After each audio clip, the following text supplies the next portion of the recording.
The briefing room at Bagram fell silent when the mission parameters hit the screen. 12 Navy SEALs, operators who'd seen everything from Fallujah to the Hindu Kush, stopped moving. The target coordinates sat deep in the Korangal Valley, a place where aircraft went to die and ground teams vanished into the mountains like smoke. Intelligence indicated a high-value target, a bomb maker responsible for 17 coalition deaths in the past month, holed up in a compound that rebel forces had turned into a fortress. The problem wasn't getting there. It was surviving long enough to get back out. The SEALs had requested close air support, the kind that could turn concrete bunkers into dust and provide cover when the world went sideways. They'd asked specifically for an A-10 Thunderbolt, the titanium bathtub legend that had been scaring enemy fighters since the First Gulf War. What they got was call sign Reaper 6, and when she walked into the operations tent 40 minutes before wheels up, 3 of the operators actually exchanged glances.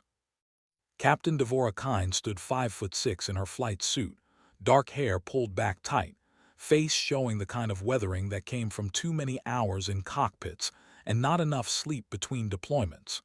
She was 34 but looked older in the right light, younger in others, the kind of contradiction that came with carrying memories most people would break under. She didn't speak immediately. Just studied the topographical map spread across the planning table, her green eyes tracking elevation markers and potential threat vectors with the precision of someone who'd learned to read terrain the way others read books. One of the SEAL lieutenants, a broad-shouldered Texan named Cordero, cleared his throat. "Ma'am, we were expecting." She cut him off without looking up. "You were expecting someone with more flight hours, or someone who doesn't look like they should be flying a desk." Her voice carried the flat Midwest accent of someone from Nebraska or Kansas, stripped of emotion but not edge. "I've got 1,800 hours in the Warthog, 73 combat missions. I've put 30mm rounds through T-72 tanks and provided danger-close support in Helmand Province when Marine Recon was 30 seconds from being overrun. If you want to request a different pilot, there's a procedure for that. But you'll be wheels up 6 hours later, and by then your target will be in Pakistan." The room held its breath. Cordero studied her for a long moment, then nodded once. Reaper 6 works. What none of them knew yet, what wouldn't become clear until the mountains started screaming, was that Devorah Kine wasn't just another pilot. She was the ghost of 17 previous missions that had gone sideways, the woman who'd earned her call sign by bringing dead aircraft home. The pre-flight checklist ran like muscle memory, Devorah's hands moving across switches and gauges with the automaticity that came from doing the same ritual 500 times before. The A-10 Thunderbolt sat on the tarmac looking like exactly what it was.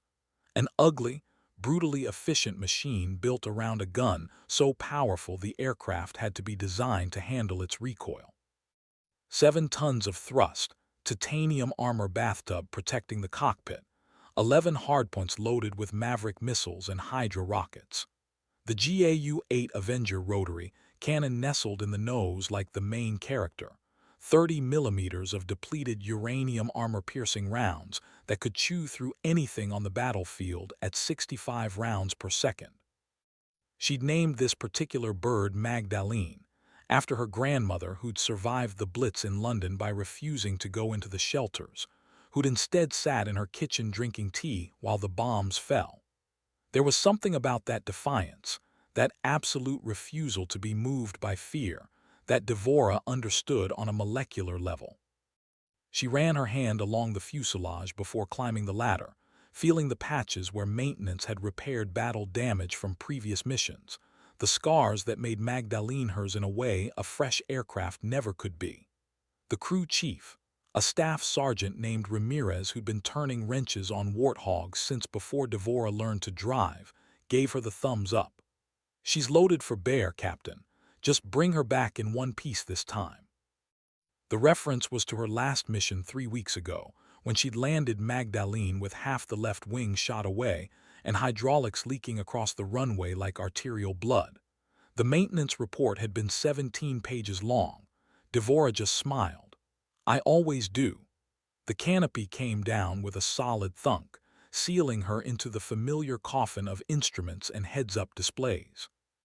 She began the engine start sequence, feeling the twin turbofans wind up with their distinctive high-pitched whine before settling into the throaty growl that made enemy fighters nervous. Tower came through clear on the radio. Reaper 6, you are cleared for taxi runway 27. Winds 080 at 15 knots. SEAL insertion team is wheels up in 20 minutes. She acknowledged and began rolling, the A-10 moving with deceptive speed despite looking like it should barely be able to lumber into the air. The truth was that Magdalene, ugly as she appeared, handled like a dream at low altitude where the real work happened, where close air support meant flying low enough to see faces, close enough that mistakes killed friendlies instead of enemies. That's where Deborah lived, in the margin between salvation and catastrophe, where milliseconds mattered and hesitation got people killed. The runway stretched ahead, heat shimmer rising from the concrete in waves that made the mountains beyond look like they were breathing. Takeoff was clean, the A-10 clawing for altitude with the enthusiasm of a bird that knew exactly what it was built for. Deborah kept the climb steady, watching the Hindu Kush mountains rise to meet her like ancient gods indifferent to human warfare. The morning sun painted the peaks in shades of gold and crimson, beautiful in the way that dangerous things often were. She leveled off at 15,000 feet, well above the effective range of most small arms fire, but low enough to drop fast when the call came. The flight to the operations area took 40 minutes, enough time for her mind to run through contingencies and threat assessments while her hands stayed relaxed on the stick. This was the part most people didn't understand about combat aviation, the way violence required absolute calm right up until the moment it didn't. How you had to stay loose, keep your breathing steady, conserve energy for when the world compressed into a series of split-second decisions where being wrong meant dying or watching someone else die because you hesitated. The SEAL team went in 20 minutes before dawn, fast-roping from Black Hawks that disappeared into the valley like shadows. Deborah orbited high and quiet, listening to their radio traffic, tracking their progress through the compound on her tactical display. The operation was supposed to be quick: hit the target, extract intelligence, exfiltrate before the surrounding villages woke up and started mobilizing. But the mountains had their own ideas about human plans. The first indication of trouble came through her headset in Cordero's voice, stripped of the Texas drawl, pure tactical focus. Reaper 6, be advised we have multiple armed hostiles moving from the northwest. Estimate 30 to 40 personnel, technical vehicles with mounted weapons. We are going to be compromised in approximately 5 minutes. Deborah was already dropping altitude before he finished speaking, pushing Magdalene's nose down and feeling the airframe respond like it had been waiting for permission. Copy that, Cordero. I'm coming down from Angels 15. Give me coordinates for your fallback position and the approaching hostiles. The coordinates came through her data link, painting themselves on her heads-up display with the clean precision of digital certainty. She armed the GAU-8, feeling the aircraft's center of gravity shift slightly as the ammunition feed system came online. Below her, the valley was starting to show the gray-pink light of early morning, long shadows stretching from the mountains like fingers reaching across the compounds and rough roads that humans had carved into this unforgiving landscape. The first tracer fire came up at her when she was still at 8,000 feet, green lines of phosphorus arcing through the air with deceptive laziness, looking slow until you remembered they were traveling at 2,000 feet per second. She banked hard left, feeling the G-forces press her into the seat as Magdalene responded with the tight turning radius that made the A-10 lethal in close quarters. The tracer fire fell away behind her, pretty against the dawn sky but ineffective at this range. Deborah keyed her radio. Cordero, I have visual on your position and the approaching hostiles. Confirm you are inside the compound walls, southeast corner. There was a burst of gunfire in the background before Cordero responded. Affirmative, Reaper 6. We are pinned in the southeast section. Hostiles are setting up crew-served weapons on the north and west sides. We need immediate suppression of those positions or we won't make it to the extract point. She was already lining up her first pass, dropping to 4,000 feet and pushing the throttles forward. The tactical vehicles Cordero mentioned resolved in her targeting pod. Toyota Hilux trucks with PKM machine guns mounted in the beds. Men in traditional Afghan clothing moving with the kind of coordination that spoke of training rather than random militia. These weren't farmers with AK-47s. These were fighters who'd been doing this for years, who knew how to maneuver and suppress and kill with professional efficiency. Devora selected Hydra rockets, ripple fire mode, and put the targeting reticle just ahead of the lead vehicle. The morning air was still relatively smooth, no thermals yet from the heating ground, which made the firing solution clean. She squeezed the trigger and felt Magdalene shudder as 7 rockets left their pods in quick succession, white smoke trails drawing perfectly straight lines from her wings to the convoy below. The explosions walked across the road in a neat line of fire and shrapnel, the lead vehicle disintegrating in a ball of orange flame that rolled up into the sky trailing black smoke. The second truck swerved hard and flipped, bodies tumbling from the bed like discarded dolls. The remaining vehicles scattered, drivers suddenly remembering that the morning sky contained death and their trucks were just thin metal boxes. Devora pulled up hard, feeling the G-forces compress her vision into a tunnel as blood drained from her brain. She grunted against the pressure, tensing her legs and core to keep the blood where it needed to be, keeping consciousness when unconsciousness meant falling from the sky. At the top of her climb, she rolled inverted, getting a perfect view of the chaos below as her world turned upside down. Then she rolled back upright and came around for another pass, this time from the west. The crew-served weapons Cordero mentioned were Russian DSHK heavy machine guns, 50 caliber equivalents that could absolutely ruin an aircraft's day if the gunners got lucky. Devora could see them setting up on rooftops, the long barrels swinging toward the sky as spotters pointed up at her contrail. She armed the GAU-8 and felt her entire consciousness narrow to the relationship between her aircraft, the gun, and the targets below. This was what the A-10 was built for, what Devora had trained 5,000 hours to do. Put 30mm rounds exactly where they needed to go while flying low enough that the people on the ground could see her face if they looked up at the wrong moment. She came in at a shallow angle, nose slightly down, airspeed steady at 300 knots. The gun sight showed the rooftop, the men scrambling around the DSHK, the sandbags they'd stacked for protection against ground fire, but which meant nothing against an aerial attack. She pressed the trigger, and the world turned into noise.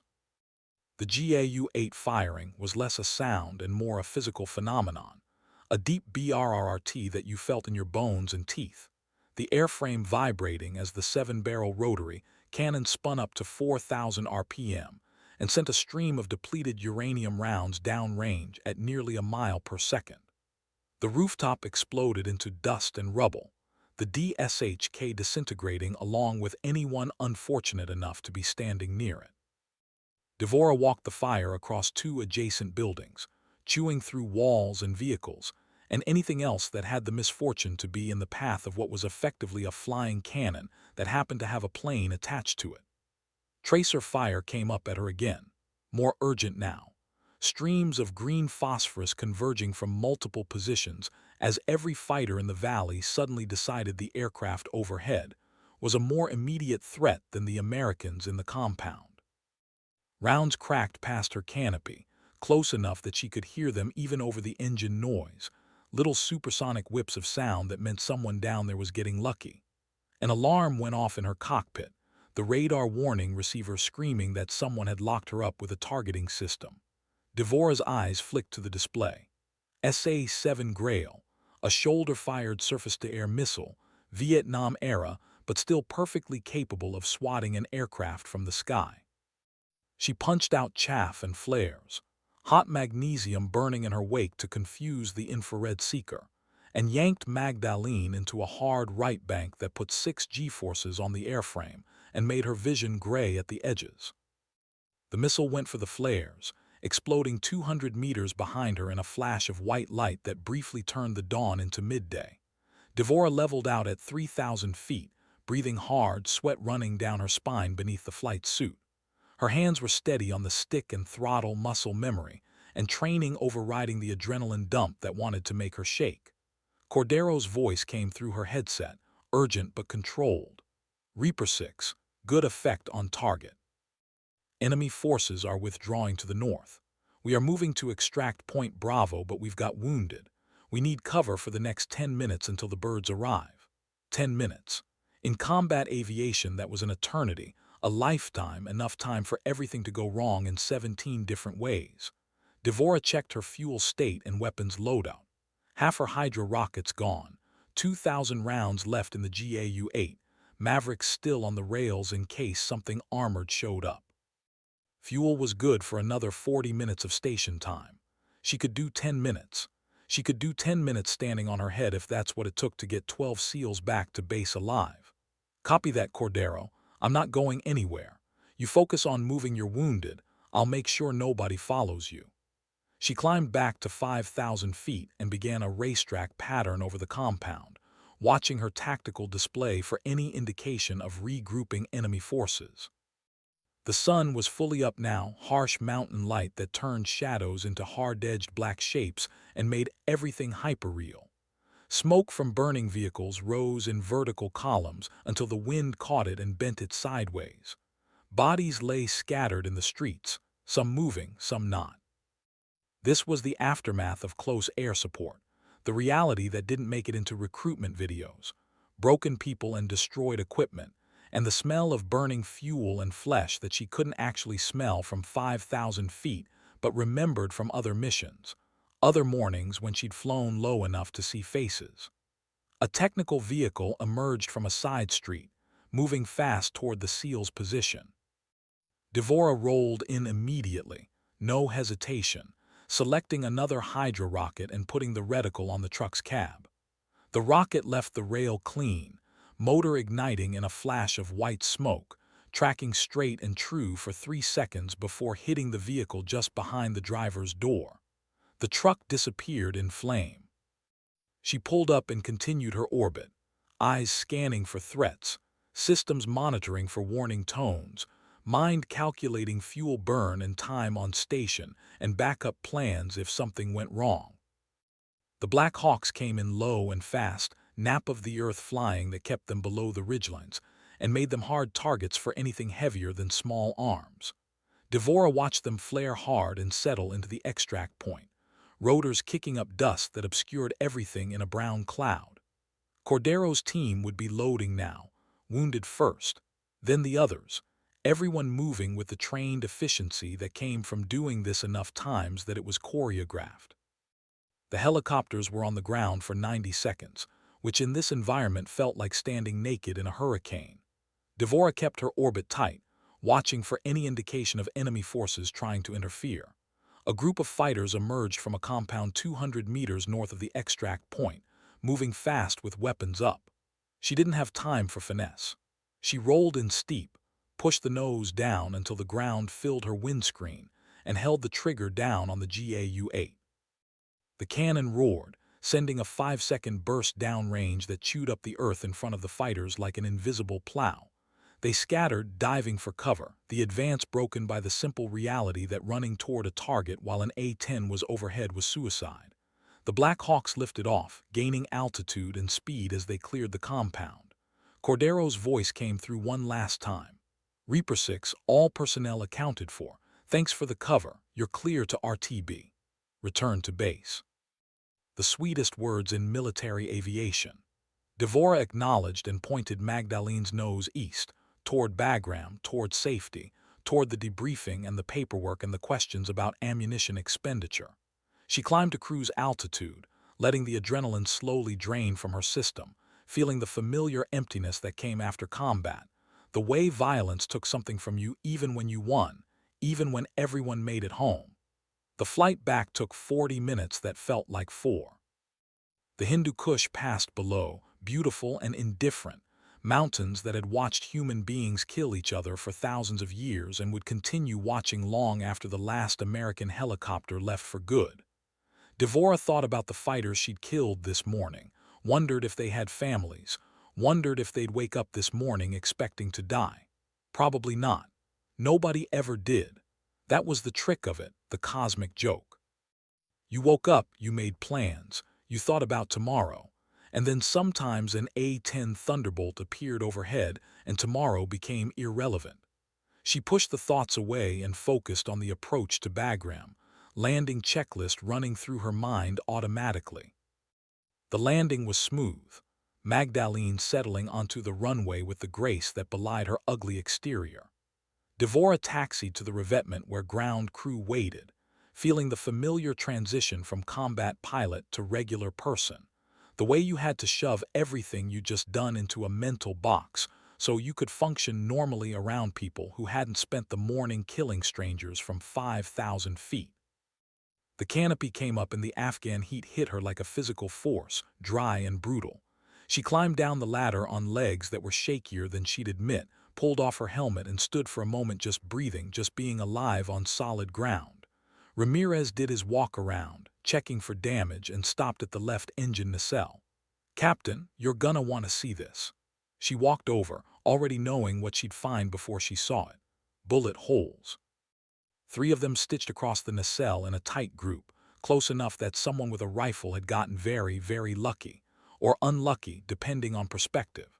The rounds had punched through aluminum but missed anything critical, any of the 1,000 components that would have turned this into a very different kind of landing. Ramirez whistled low. 6 inches to the right and these would have hit the engine. You'd have been flying on one. Devora touched the holes, feeling the jagged metal edges. "Magdalene takes care of me." She said it lightly but meant it seriously. The superstition that every combat pilot developed about their aircraft, the belief that some planes wanted to bring you home and others didn't. Magdalene was a survivor. She'd proven it again today. The debriefing happened in a windowless room that smelled like coffee and stress, officers asking questions about ammunition expenditure and civilian casualties, and whether proper engagement protocols had been followed.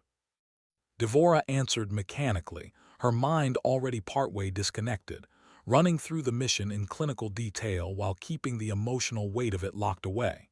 Yes, she'd confirmed hostile intent before engaging. Yes, she'd maintained positive identification of friendly forces throughout. Yes, the targets were legitimate military objectives.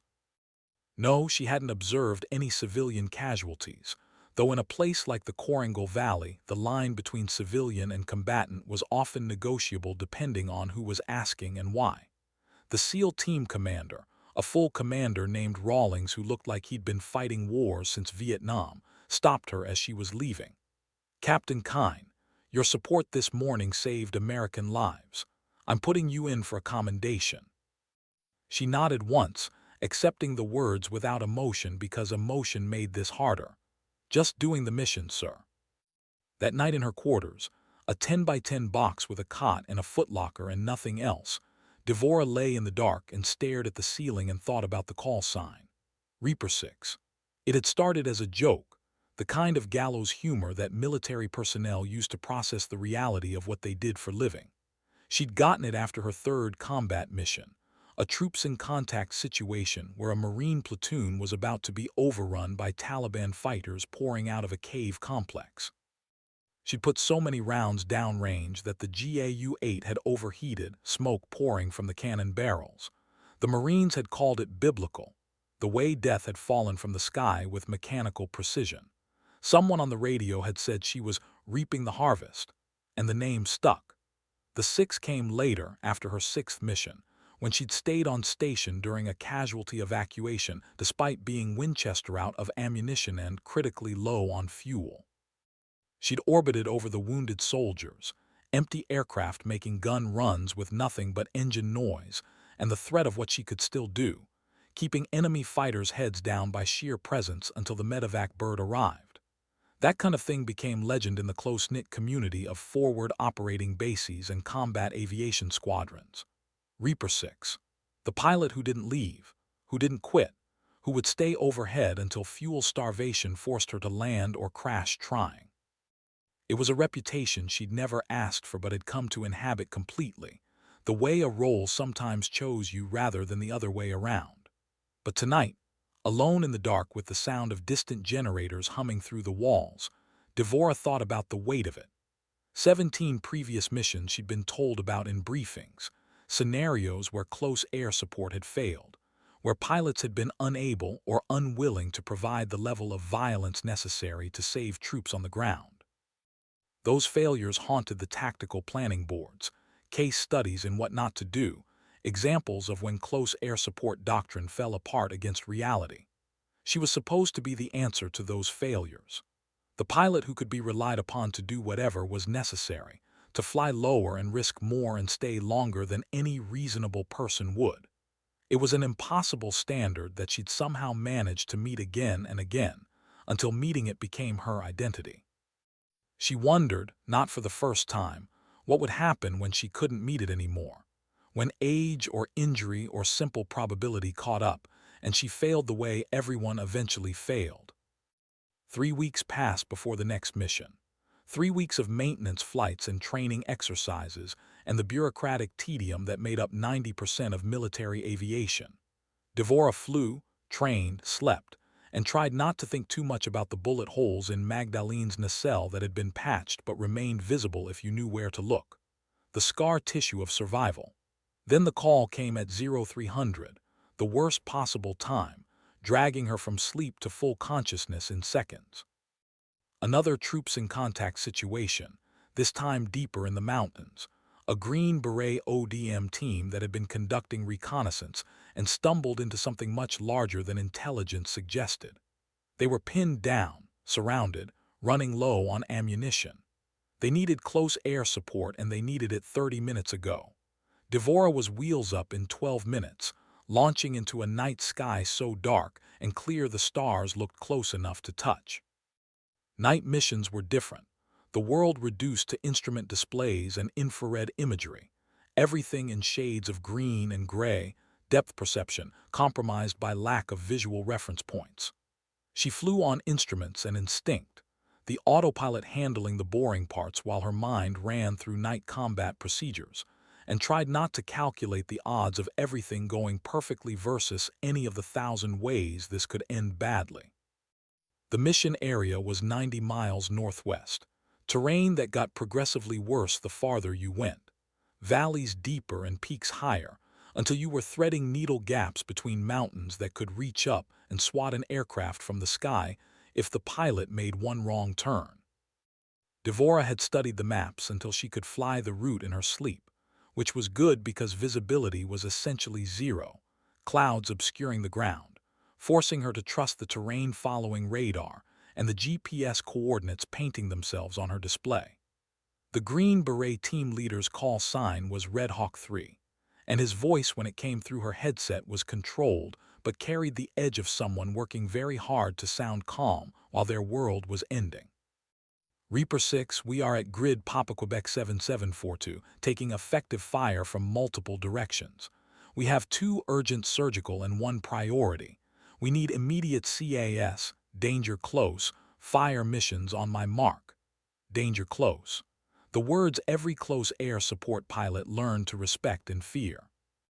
It meant friendly forces were within 600 meters of the target, well within the danger radius of most weapon systems, close enough that mistakes killed your own people instead of the enemy. Devora descended through the cloud layer at 8,000 feet, breaking into clear air below with the mountains rising on either side like black walls against the slightly less black sky. Her infrared pod showed the terrain in artificial clarity, rocks and trees, and the heat signatures of human beings scattered across the landscape.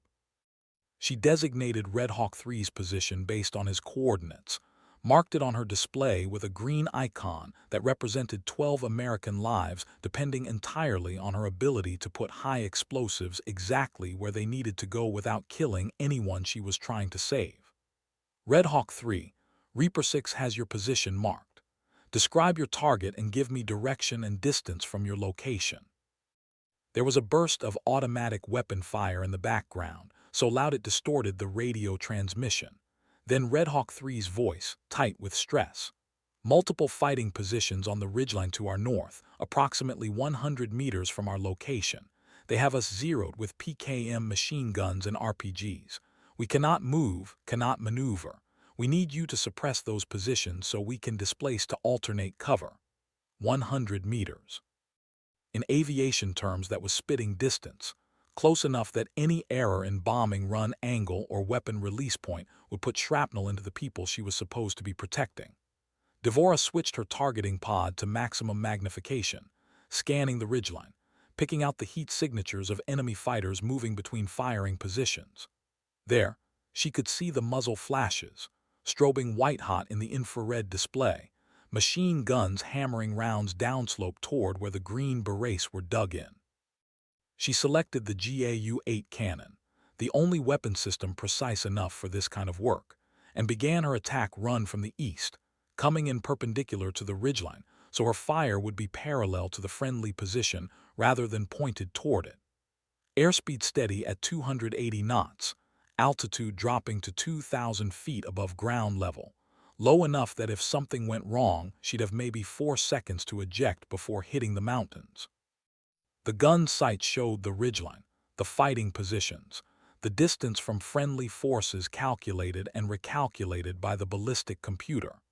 She squeezed the trigger, and the GAU-8 roared, sending a 3-second burst of 30mm rounds across the ridgeline in a neat line of destruction.